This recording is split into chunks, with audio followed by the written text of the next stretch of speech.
अस्सलाम वालेकुम स्टूडेंट्स। जी प्यारे बच्चों, तो आज हम जो टॉपिक डिस्कस करेंगे वो है 8.6 लेटेंट हीट ऑफ वेपराइजेशन। जी, तो इस टॉपिक को स्टार्ट करने से पहले आपको पता हो कि वेपराइजेशन प्रोसेस क्या होता है। फॉर एग्जांपल स्टूडेंट्स, आप पानी जो है उसको गर्म करते हैं। जिस तरह घरों में आपके पास कोई बर्तन, उसके अंदर पानी डाल के आप उसको हीट करना शुरू करें, उसको आग पे रख दें, तो क्या होगा, ये जो वाटर है उसका जो टेम्परेचर है वो बढ़ना शुरू हो जाएगा, वो गर्म होना शुरू हो जाएगा। और उसका जो टेम्परेचर है वो हत्ता के जो टेम्परेचर है वो 100 डिग्री सेंटीग्रेड पे पहुंच जाए। मीन इसका जो टेम्परेचर है वो बढ़ता जाए हीट करने से, और टेम्परेचर कितना हो जाए 100 डिग्री सेल्सियस। तो आपको पता है कि जो वाटर का जो बॉइलिंग पॉइंट है वो 100 डिग्री सेल्सियस है। तो ये पानी क्या होना शुरू हो जाएगा, बॉयल होना शुरू हो जाएगा। बॉयल होने का मतलब क्या है, वाटर जो है वो किस में कन्वर्ट होना शुरू हो जाएगा, स्टीम में। Means liquid into gas, steam में कन्वर्ट होना शुरू हो जाएगा। तो यही जो प्रोसेस है इसको हम कहते हैं वेपराइजेशन। जी, तो जब वाटर का जो टेम्परेचर है वो 100 डिग्री सेल्सियस से पहुंचा, तो देखें वाटर जो है वो स्टीम में कन्वर्ट होना शुरू हो गया है। बट अब बात ये है कि हम वाटर को हीट तो करते जा रहे हैं, हमने अभी पानी को आग से हटाया तो नहीं है। तो क्या इसका जो टेम्परेचर है वो 100 डिग्री सेल्सियस से इंक्रीज़ होगा या नहीं होगा। मीन्स क्या टेम्परेचर इंक्रीज़ होगा, जिस तरह ये 100 है तो ये 101, 102, 103 इस तरह टेम्परेचर बढ़ना शुरू हो जाए। क्या ये पॉसिबल है? ये पॉसिबल बिल्कुल भी नहीं है। इसका जो टेम्परेचर इंक्रीज़ है वो नहीं होगा। इसका टेम्परेचर जो है वो 100 पे ही फिक्स रहेगा, टेम्परेचर रिमेन्स कांस्टेंट। और क्या होगा कि वाटर जो है वो सिर्फ स्टीम में कन्वर्ट होगा। ये जो अब हीट आप कर रहे हैं, हीट जो है सिर्फ ये काम करेगी कि पानी को स्टीम में कन्वर्ट करेगी, स्टेट चेंज करेगी, but temperature remains constant. When heat is given to a liquid at its boiling point, अब देखें लिक्विड को हम हीट कर रहे थे कितने बॉइलिंग पॉइंट पे, 100 पे। मतलब जब 100 पे टेम्परेचर हो जाए, वो उसका बॉइलिंग पॉइंट है, its temperature remains constant. Temperature क्या रहेगा, कांस्टेंट रहेगा। तो आप जो उसको हीट एनर्जी दे रहे हैं, अभी जो आप उसको हीट करते जा रहे हैं, वो हीट फिर क्या काम करेगी। The heat energy given to a liquid at its boiling point, at its boiling point का मतलब क्या है, 100 डिग्री सेल्सियस पे, is used up in changing its state from liquid to gas without any increase in its temperature.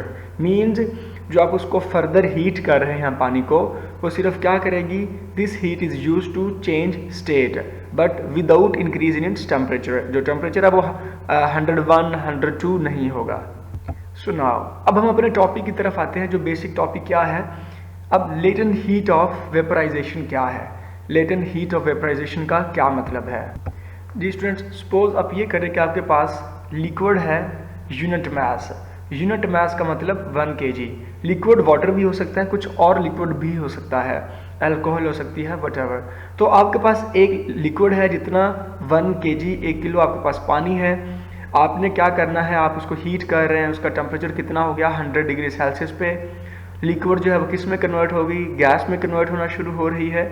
तो इस 1 kg पानी को liquid, मतलब सारे के सारे लिक्विड को, 1 kg लिक्विड को टोटली गैस में कन्वर्ट करने के लिए, मतलब ये सारा का सारा पानी ख़त्म हो जाए और ये पूरा 1 kg जो पानी है ये किस में कन्वर्ट हो जाए, गैस में।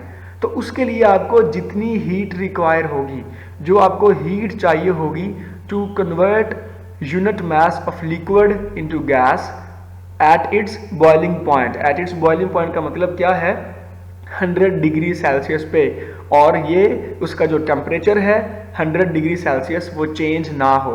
Eight its boiling point without change in its temperature. जो आपको हीट चाहिए ये प्रोसेस करने के लिए, वो क्या है, this is latent heat of vaporisation. इसकी डेफिनेशन क्या है, द क्वांटिटी ऑफ हीट।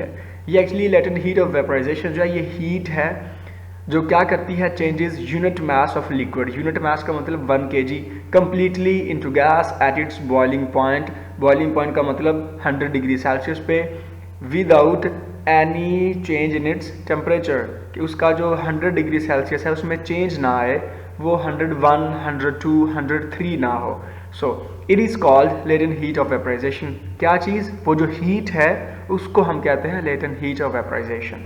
जी, तो लेटेंट हीट ऑफ वेपराइजेशन को हम रिप्रेजेंट करते हैं HV से। H जो है ये लेटेंट हीट के लिए है, और V का मतलब यहाँ पे क्या है, वेपराइजेशन। तो HV latent heat of vaporisation. तो इसका फॉर्मूला क्या होगा, H V is equal to delta Q V by M.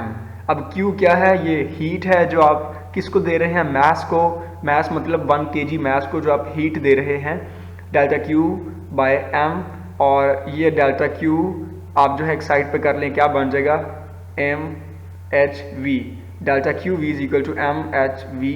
ये भी फॉर्मूला हो सकता है, ऊपर वाला भी आप लिख सकते हैं। तो ये फॉर्मूला है लेटेंट हीट ऑफ वेपराइजेशन का। तो यूनिट की बात करते हैं तो फॉर्मूले से हम यूनिट ड्राइव करते होते हैं। H V is equal to Q by M. Q heat है, हीट का यूनिट क्या होता है, जूल, और मैस, मैस का यूनिट होता है के जी, तो जूल पर के जी, तो इसको आप क्या कह सकते हैं, इज इक्वल टू जूल के जी माइनस 1 जूल पर के जी। ये इसका यूनिट है, ऐसा unit. When water is heated, it boils at 100 degrees Celsius under standard pressure. Its temperature remains 100 degrees centigrade until it changed completely into steam. Mean आप heat कर रहे हैं 100 डिग्री सेल्सियस पे, तो सारा का सारा पानी किस में कन्वर्ट हो जाएगा, स्टीम में जी। तो in the case of water जो लेटेंट हीट ऑफ वेपराइजेशन है, it's latent heat of vaporization, पानी का जो उसकी जो वैल्यू है, जो हमें हीट चाहिए होती है, वो 2.26 इंटू 10⁻⁶ जूल पर के जी। ये in the case of water latent heat of vaporisation की वैल्यू है।